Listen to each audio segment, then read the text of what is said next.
प्रिय छात्र छात्राओं, आपने पिछले वीडियो के माध्यम से भरत महिमा नामक शीर्षक का 2-7 तक का अध्ययन कर लिया था। आज हम 2-8 और उसके आगे पढ़ेंगे।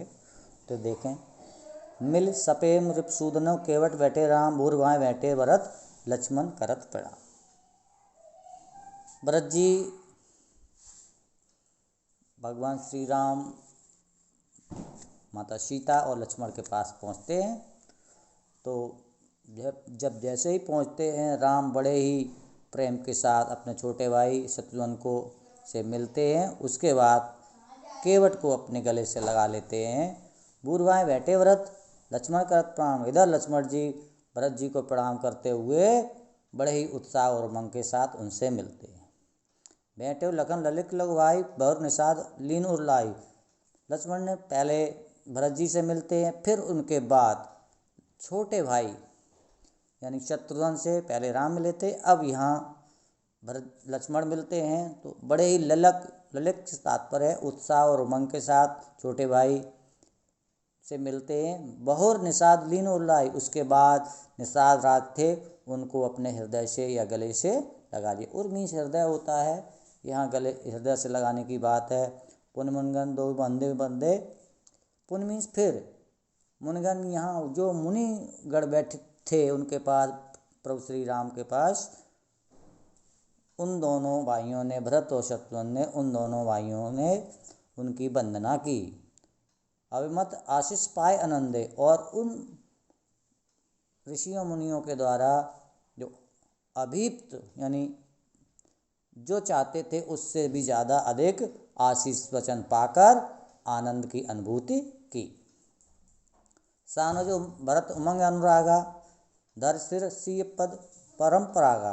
यहाँ सानुज भरत यानी भरत और उनके छोटे भाई शत्रुघ्न ने बड़े ही उमंग और अनुराग मीन्स प्रेम के साथ, धर सिर सी पद परंपरागा, सी मतलब माता सीता के पैरों के धूल को अपने सिर पर धारण किया। अर्थात कहने का भाव यहाँ ये है कि उन्होंने उनके चरणों को स्पर्श किया। पुन पुन करत प्रणाम उठाए, माता सीता ने बार बार उनको प्रणाम करते हुए उठाए। और क्या किया आगे देख लें, सिर कर कमल पसार बिठाए, और अपने कमल रूपी हाथों को बढ़ाकर उनको अपने पास बैठा लिया। सी आशीष दीन मन माही, मगन देश स्नेह देह सुध नाही। माता सीता ने भरत और शत्रुघ्न को मनमाने आशीष वचन दिए, और उनके प्रेम के कारण, मगन स्नेह उनके स्नेह रूपी प्रेम के कारण, वो दोनों भरत और शत्रुघ्न अपनी देह की शुद्ध बुद्ध भूल गए। सब विध सानुकूल लक्षिता भय निशोच और अवर्विता, यानी सब प्रकार से माता सीता और सभी को अपने अनुकूल देखकर वे निशोच, उनके अंदर का जो सोच था वो सोच संकोच दूर हो गया, और अपडर भी था, और उनके हृदय का जो भी डर था, जो भी संशय थी, जो भी शंका थी, वो दूर हो गई।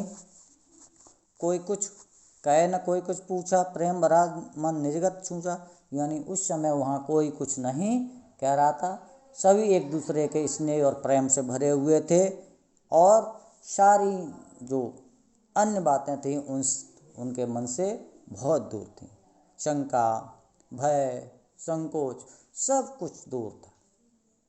तय अवसर केवट दर धीर, उसी समय केवट ने धैर्य को धारण करते हुए जोर पाण विनवत प्रणाम कर, केवट ने प्रभु श्री राम से अपने हाथ जोड़कर विनती पूर्वक उन्हें प्रणाम किया। हालांकि यहाँ देखा बताया था राम केवट से बैठे थे, लेकिन यहाँ पे भी उन्होंने यही बताया कि जैसे ही वहाँ देखा सब कुछ ठीक है, भरत जी ने प्रभु श्री राम को वहाँ और सभी लोगों को अपना नाम बताते हुए उनके प्रणाम किया। आप इसमें इस दोहे का हमें लिख कर भेजेंगे, पल्ले नहीं पड़े, अगर समझ में नहीं आए तो आप हमसे पूछ सकते।